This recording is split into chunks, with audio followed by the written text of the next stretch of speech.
When archaeologists opened the tombs of Egypt's pharaohs, they didn't just find mummies or treasure. They found messages carved for the afterlife and written in a language the dead were meant to read. Hieroglyphic signs. They carved them in limestone tombs and granite temples, languages of the gods. The gods themselves were believed to read these messages.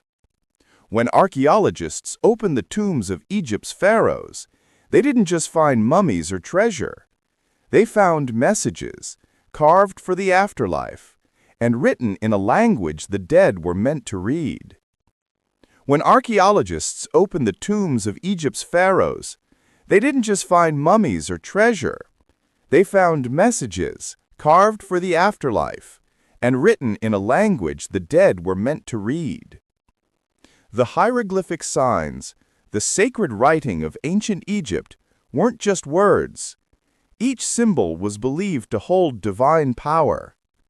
To speak a name or carve a spell was to make it live forever. One of the most mysterious tombs lies in the Valley of the Kings, the tomb of Pharaoh Seti I, who ruled around 1290 BCE. Inside, the walls are covered in scenes from a strange text called the Book of the Heavenly Cow.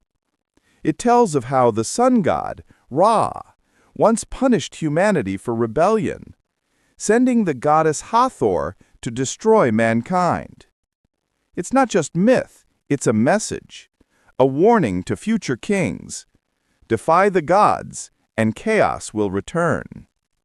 In another chamber, priests carved lines from the opening of the mouth ritual, one of the oldest funeral texts in history. It was a ceremony meant to give life back to the dead. With a sacred blade, a priest would touch the mummy's lips and proclaim, "Awaken, O king, and speak to the gods."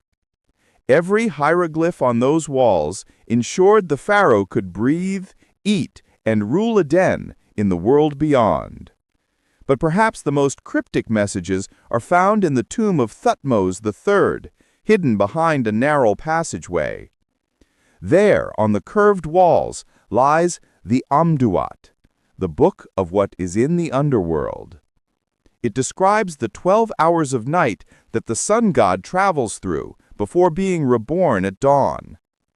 The text spirals along the chamber, as if mimicking the sun's own journey through darkness.